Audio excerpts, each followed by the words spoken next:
Incharge మంత్రి సవితమ్మ స్వయంగా Pulivendula ZPTC ఎన్నికలను పర్యవేక్షిస్తున్న పరిస్థితి ఉంది. పూర్తి స్థాయిలో ఓటింగ్ సరళి ఎలా ఉంది, ఎక్కడ ఏం జరుగుతుంది తెలుసుకునే ప్రయత్నం చేస్తాం. ప్రస్తుతం మన వద్ద బీసీ సంక్షేమ శాఖ మంత్రి సవిత ఉన్నారు. ఆమెను అడిగి తెలుసుకునే ప్రయత్నం చేద్దాం. చెప్పండి, ఏకపక్షంగా ఎన్నికలు జరుగుతున్నాయని వైసీపీ వారు పదే పదే ఆరోపిస్తున్నారు. దీనికి మీ సమాధానం ఏమిటి? ఏకపక్షంగా ఎన్నికలు జరిగేటట్లుంటే నామినేషన్లే జరగవండి. గతంలో వాళ్ళు స్థానిక ఎన్నికలు ఎలా జరిపారో మనం అందరం చూసాం. ఎందుకంటే రాష్ట్ర వ్యాప్తంగా నామినేషన్లు వేసేకి వెళ్ళటానికి బీ ఫారం తీసుకుని వెళ్ళినప్పుడు ఏ విధంగా ప్రవర్తించారో, ఏ విధంగా కేసులు పెట్టారో, ఏ విధంగా బెదిరించారో మనం అందరం చూసాం. మేము ఎన్నికల్లో ఏకగ్రీవం చేసుకోవాలనుకుంటే 11 నామినేషన్లు పడవు కదా. అదే ప్రజాస్వామ్యానికి నిదర్శనం అనే విషయం కూడా మీకు తెలియజేస్తున్నాం. ఒక పక్క ఇండిపెండెంట్గా పోటీ చేశారు, కాంగ్రెస్ తరఫున పోటీ చేశారు, వైసీపీ తరఫున చేశారు, తెలుగుదేశం తరఫున కూడా చేశారు. ఇంకా తెలియని విషయం ఏంటంటే గత 30-40 సంవత్సరాల నుంచి స్థానిక ఎన్నికల్లో వైసీపీ పార్టీ ఓటు అడగలేదు.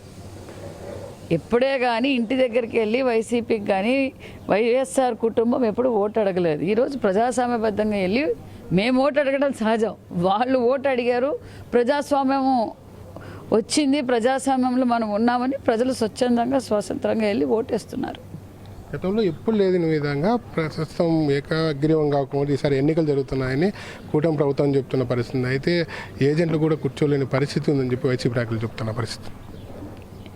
ఎక్కడ ఏజెంట్లు పెట్టుకొని లేదు, వాళ్ళే ఏజెంట్లు పెట్టుకున్నారు. వాళ్ళే తెలుగుదేశం నాయకుల వెహికల్స్పై దాడులు చేస్తున్నారు.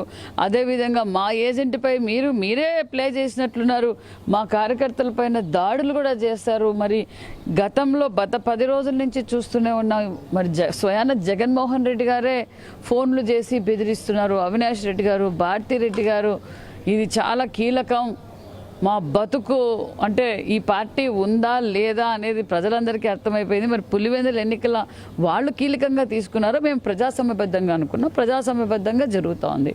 మరి ఎవరిని బెదిరించారో మనం అందరం చూసాం. సతీష్ రెడ్డి గారు ఏం మాట్లాడుతున్నారు, అవినాష్ రెడ్డి గారు డిఎస్పీతో ఎలా మాట్లాడారు, మరి వైసీపీ నుంచి టీడీపీకి వచ్చిన నాయకులకు ఫోన్లు చేసి ఏ విధంగా బెదిరించారో మనం చూసాం.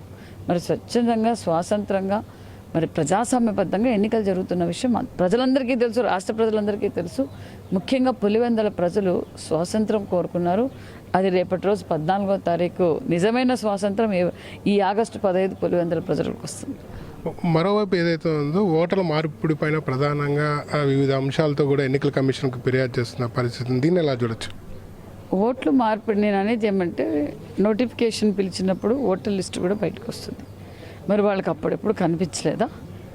ఎన్నికలు ఎన్నికల డేటు దగ్గరకు వస్తూ ఉంది. వాళ్ళ పరిస్థితి వాళ్ళకి అర్థమైపోయింది. ఈసారి ప్రజాస్వామ్యబద్ధంగా ఓటింగ్ జరిగితే మనం ఓడిపోతాం అన్న విషయం గ్రహించి సేవ్ డెమోక్రసీ అని పులివెందులో అవినాష్ రెడ్డి గారు మాట్లాడుతుంటే ప్రజలందరికీ అర్థమైంది. మరి అప్పటి నుంచే వాళ్ళు మేము ఓడిపోతాం అన్నప్పుడు ఇవన్నీ చేస్తున్నారు. మాకు ఇబ్బంది, వాళ్ళకి ఇబ్బంది. ఎలక్షన్ కమిషన్ ఎలక్షన్ నడుపుతూ ఉంది, దాని ప్రకారం మనం నడపాల్సిందే. వాళ్ళలాగా ఎలక్షన్ కమిషన్ను కూడా బెదిరించేంత పరిస్థితి ఎన్డీఏ కూటమికి రాలేదు. ఎన్డీఏ కూటమి ప్రశాంతంగా మాకు చంద్రబాబు నాయుడు గారు ఆదేశించింది ఒక్కటే, ప్రజాస్వామ్యబద్ధంగా మనం ఒక సంవత్సరంలో ఏదైతే మాట చెప్పామో, మనం ఏమైతే సూపర్ 6 పథకాలు కావచ్చు, రాష్ట్రాన్ని ఏ విధంగా అభివృద్ధి తీసుకుంటున్నామో, పులివెందులను కూడా మేము పులివెందుల ఎమ్మెల్యే గారు జగన్మోహన్ రెడ్డి గారు కానీ ఎక్కడే కానీ భేదాలు పెట్టకుండా కులాలు, మతాలు, ప్రాంతాలు, పార్టీలకు అతీతంగా అభివృద్ధి చేస్తున్నాం.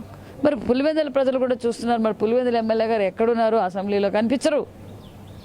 అసెంబ్లీలో పులివెందుల ప్రజల కోసం కనిపించరు. డిఆర్సీ మీటింగ్ కనిపిస్తే అవినాష్ రెడ్డి గారు మరి జగన్మోహన్ రెడ్డి గారు పులివెందుల ప్రజలు కూడా అవేర్నెస్ పెరిగింది. స్వాతంత్రం, ఎందుకంటే కూటమి ప్రభుత్వంలో ముఖ్యమంత్రి చంద్రబాబు నాయుడు గారి పరిపాలనలో రాష్ట్రం అభివృద్ధి పరుగులు పెడుతుంది. మరి అభివృద్ధికి ఓటేద్దాం, ధర్మానికి ఓటేద్దామని ఈరోజు వాళ్ళు స్వచ్ఛందంగా ఓటేయడం మరి వాళ్ళకు కూడా పులివెందుల ప్రజలకు కూడా అర్థమైంది. ఎందుకంటే సొంత కుటుంబ సభ్యులనే అతి దారుణంగా మరి వివేకానంద రెడ్డి గారిని చంపటం, మరి షర్మిలమ్మ పరిస్థితి ఏంటి, విజయమ్మ పరిస్థితి ఏంటి, మరి సంవత్సరం పాటు గతంలో ముఖ్యమంత్రిగా ఉన్నప్పుడు ఒకటి, తర్వాత కూడా ప్రజల్ని ఏ విధంగా రెచ్చగొడుతున్నారు, వైసీపీ కార్యకర్తలను ఏ విధంగా రెచ్చగొడుతున్నారు, మరి రపరప నరకడం అనడం, మరి సొంత కార్యకర్తే దళిత కార్యకర్త కారు కింద పడితే ఈడ్చి పాడిపోయడం, మరి కిడ్నీలు సప్లై చేస్తామని చెప్పటం, బెదిరించటం, మరి వాళ్ళంతా చూశారు. చిన్న చిన్న పనులు కూడా పులివెందుల్లో జరగలేదు. మరి ముఖ్యమంత్రిగా జగన్మోహన్ రెడ్డి గారు మరి మేము అధికారంలో ఎక్కడ అభివృద్ధిని చూసి ఓటేస్తున్నారు. ఇవాళ ఉదయం ఎంపీ అవినాష్ రెడ్డి గారిని అరెస్ట్ చేయడం కానీ అలాగే కీలక నేతలు ఏదైతే ఉందో పులివెందుల రూరల్ మండలంలో ఎలక్షన్ జరిగే ప్రతి చోట ప్రతి గ్రామంలోనూ వైసీపీ కీలక నేతలను బండి పేర్లు అరెస్ట్ చేసి భయభ్రాంతులు గురి చేస్తారన్న ఆరోపణపై మీరు సమాధానం. వైసీపీ కార్యకర్తల్ని అవినాష్ రెడ్డి గారిని ఏమి భయభ్రాంతులు చేయలేదండి. అందరినీ చేశారు. అందరినీ చేయడం వేస్ట్. ఎందుకంటే అందరూ ముఖ్యమంత్రి ఎవరైతే అనుమానితులు ఎవరైతే ప్రభావితం చేయగలరో వాళ్ళని టీడీపీ కావచ్చు, కాంగ్రెస్ కావచ్చు, మరి వైసీపీ అవినాష్ రెడ్డి గారిని కూడా కావచ్చు, అందరినీ చేయకపోయినా అవినాష్ రెడ్డి గారిని ఒకరిని చేయాల్సింది. కానీ ఇక్కడ అనుమానితులు ఎవరైతే రెచ్చగొడతారో వాళ్ళందరినీ అనుమానితం చేశారు. మరి రామ్ గోపాల్ రెడ్డి గారిని కూడా అరెస్ట్ చేశారు. ఎందుకు?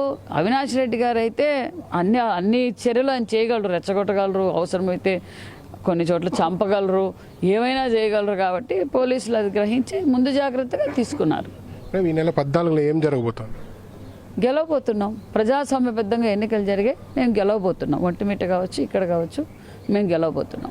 Thank you. ఏదైతే ఉందో పులివెందుల ప్రజలకు ఒక్కరోజు ముందుగానే స్వతంత్రం వచ్చిందని చెప్పి మంత్రి సవిత చెప్తున్న పరిస్థితి ఉంది. గత 40 ఏళ్ళలో ఎప్పుడు ఎన్నికలు జరగలేదు, అయితే ప్రశాంతంగా వాతావరణంలో ఎన్నికలు జరుగుతున్నాయని చెప్పి సవితమ్మ చెప్తున్న పరిస్థితి. ఏదైనప్పటికీ తమ కూటమి ప్రభుత్వం ఇచ్చిన హామీలు కానీ అలాగే చంద్రబాబుకు సంబంధించిన నాయకత్వాన్ని కానీ చూసి ఇక్కడ ప్రజలు ఓటేస్తున్నారని చెప్తున్న పరిస్థితి ఉంది. ఏకపక్షంగా అరెస్టులు జరగలేదు. ఏదైతే ట్రబుల్ మాంగర్స్ ఉంటారో వారిని మాత్రమే అరెస్ట్ చేశారని చెప్పి కూడా మంత్రి చెప్తున్న పరిస్థితి ఉంది. Cameraman Sudarshan Srinivas, NTV.